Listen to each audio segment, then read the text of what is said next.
तो दोस्तों आज बात करने वाले हैं हम लैंग्वेज ट्रांसलेटर। तो एक ट्रांसलेटर क्या होता है जो एक लैंग्वेज को डिफरेंट लैंग्वेज में ट्रांसलेट करके सामने वाले को समझने में कोशिश करता है। तो उसी तरह से कंप्यूटर में भी लैंग्वेज ट्रांसलेटर प्रोग्राम होते हैं जो कंप्यूटर ओनली समझता है मशीन लैंग्वेज को।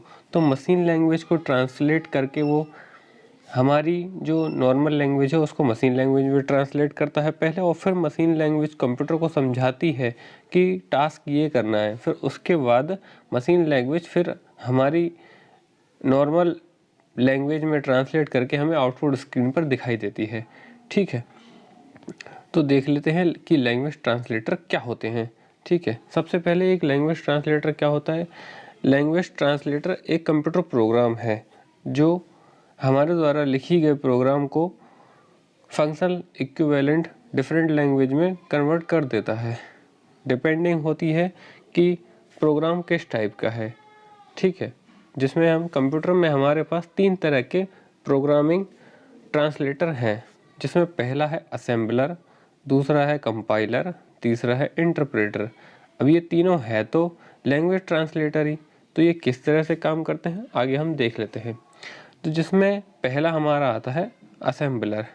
तो असेंबलर क्या होता है। असेंबलर असेंबली लैंग्वेज को मशीन लैंग्वेज में चेंज करता है। तो यहाँ पर लिखा भी हुआ है assembler translate assembly language into machine code.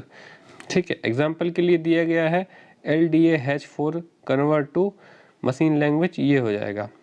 यानी कि असेंबलर क्या करता है, असेंबली लैंग्वेज को मशीन लैंग्वेज में कन्वर्ट कर देता है, जिससे कंप्यूटर को असेंबली लैंग्वेज आराम से समझ में आ जाती है।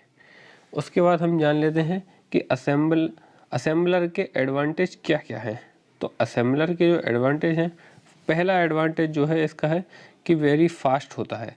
इसमें ट्रांसलेशन की जो स्पीड है वो ज़्यादा फास्ट है। असेंबली लैंग्वेज को मशीन कोड में कन्वर्ट करने की जो इसकी स्पीड है वो ज़्यादा फास्ट है। ये 1:1 रिलेशन पर काम करता है, यानी कि ये पहली लाइन पहले ट्रांसलेट करता है, फिर उसके बाद दूसरी लाइन, फिर तीसरी लाइन, इस तरह से ये ट्रांसलेट करता है। Assembly code is often very efficient and therefore fast because it is low level language. Assembly language fast क्यों है, असेंबलर फास्ट क्यों है, इतना फास्ट क्यों है, क्योंकि असेंबली लैंग्वेज जो है वो एक लो लेवल लैंग्वेज है। इस वजह से इसको कन्वर्ट करने में उसको ज़्यादा परेशानी नहीं होती और वो आराम से कन्वर्ट कर लेता है।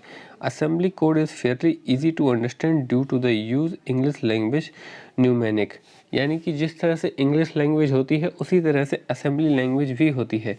इसको हम इंग्लिश के सिमिलर मान सकते हैं, जो हमें आराम से समझ में आती है।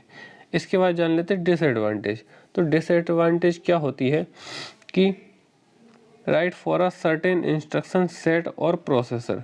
असेंबली लैंग्वेज ओनली एक सर्टेन इंस्ट्रक्शन के सेट ऑफ इंस्ट्रक्शन के लिए लिखी जाती है। ठीक है, और इसमें हार्डवेयर को design for meaning often incomplete with different hardware. ये सभी हार्डवेयर पर सपोर्ट नहीं होती है, ये भी एक इसका एक बहुत बड़ा नुकसान है। तो असेंबली लैंग्वेज के लिए सिंपल टास्क और complex task require lot of programming time. यानी कि असेंबली लैंग्वेज जो होती है वो सिंपल टास्क करने के लिए भी बहुत सारा टाइम लेती है। कंपाइलर क्या है, तो कंपाइलर मेजर आपके एग्जाम में और आपसे हर जगह कंपाइलर के बारे में पूछा जाता है। तो कंपाइलर क्या है, कंपाइलर भी एक लेटर है, ये एक हाई लेवल ट्रांसलेटर है। ये हाई लेवल को लो लेवल लैंग्वेज में कन्वर्ट कर देता है। ठीक है, यानी कि हम कह सकते हैं कि हाई लेवल लैंग्वेज जो हम समझते हैं वो इसको low level language machine code में कन्वर्ट कर देता है। हाई यहाँ पर लिखा भी हुआ है converting from high level to machine language, machine language में कन्वर्ट कर देता है जो कंप्यूटर को समझ में आ सकती है। उसके बाद कंपाइलर के एडवांटेज क्या है, तो source code not included there compile code is more secure than interpret tend to produce faster code than interpreting source code. तीसरा है produce an exclusive file and therefore the program can be run without needed any source code. बिना source code के भी run कर सकता है programme. उसके बाद डिसएडवांटेज जान लेते हैं कि कंपाइलर के डिसएडवांटेज क्या होते हैं। तो object code need to produce before final execution file, this can be slow process. यानी कि फाइनल एग्जीक्यूशन से पहले इसको एक सोर्स कोड की ज़रूरत होती है जो इसके काम को स्लो करती है। Source code must be 100% correct होना चाहिए, तभी फाइल एग्जीक्यूट होगी। अगर आपका जो सोर्स कोड है वो 100% करेक्ट नहीं है तो आपका प्रोग्राम रन नहीं होगा फाइल। उसके बाद हम जान लेते हैं इंटरप्रेटर। तो इंटरप्रेटर क्या करता है? इंटरप्रेटर भी एक तरह का प्रोग्रामिंग लैंग्वेज ट्रांसलेटर है जो directly running through power code and execution line by line, यानी कि ये एक लाइन को पढ़ता है और उसको एग्जीक्यूट कर देता है। और उसके बाद दूसरी लाइन क्या करता है, ये पहले एक लाइन को इसने रीड किया, उसको एग्जीक्यूट किया, फिर दूसरी लाइन को रीड करेगा, फिर दूसरी लाइन को एग्जीक्यूट करेगा। इंटरप्रेटर आपका ये काम करता है। तो इसमें क्या होता है, ये बहुत ज़्यादा टाइम लेता है रनिंग करने में। Interpreter programming code than to compile and run it, very useful prototype and testing code. Interpreter are written for multiple platforms used to machine code written once to run immediately on different systems without having recompile for each other। यानी कि जो multiple platform होते हैं उन पर interpreter की जो लिखी गई प्रोग्रामिंग है वो हम दूसरे सिस्टम में विदाउट कंपाइलिंग के भी यूज़ कर सकते हैं। एग्जाम्पल इसमें दिया गया है कि this include flash based web program can run PC, Mac, game console and mobile phone. यानी कि जो वेब प्रोग्राम होते हैं वो पीसी, कंसोल, मोबाइल फ़ोन किसी पर भी काम कर सकते हैं, तो वो इंटरप्रेटर द्वारा ही कंपाइल होते हैं। इंटरप्रेटर के एडवांटेज जान लेते हैं। तो ईजियर टू डीबग, यानी कि इसमें एरर जल्दी चेक हो जाते हैं क्योंकि ये लाइन बाई लाइन करता है, तो इसमें आराम से हम एरर चेक कर सकते हैं। बल्कि कंपाइलर के केस में क्या होता है, वो पहले पूरे प्रोग्राम को रीड करता है, एरर ढूंढता है, फिर उसके बाद कंपाइल करता है। यहाँ पर हमें ढूंढना पड़ता है कंपाइलर में कि कौन सी लाइन में एरर है, वो हमें खुद ढूंढना पड़ता है।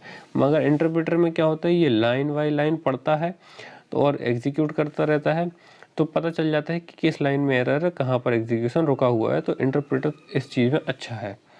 डिफरेंट प्लेटफॉर्म पे चलाने के लिए मल्टी कोड की सुविधा अच्छी होती है, इसमें मल्टी कोड आराम से बन जाता है और इंटरप्रेटर सेम कोड पर रन कर जाता है सभी जगह। यूज़फुल है प्रोटोटाइपिंग, सॉफ्टवेयर टेस्टिंग के लिए ये बहुत यूज़फुल होता है क्योंकि लाइन बाई लाइन पढ़ता है, तो इसमें हर जगह आराम से हम एरर को चेक कर सकते हैं। इसके डिसएडवांटेज क्या हैं? तो जो डिसएडवांटेज इसके हैं वो पहले क्या है, secure code source code is required for the program to execute and this source code can be read making it insecure। Interpreters are generally slow than compiler program due to per line translation method। Interpreter क्या थोड़ा सा slow होता है compiler के according. क्यों?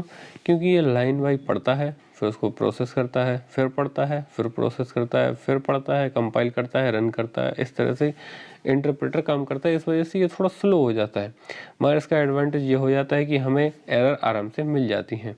इसमें बस इतना ही हमने जान लिया है तीनों के बारे में कि कंपाइलर, इंटरप्रेटर, जो तीन हमारे ट्रांसलेटर हैं वो किस तरह से काम करते हैं वो हमने देख लिया है। तो इस वाली क्लास में इतना ही था। अगली क्लास में हम कुछ और पढ़ेंगे।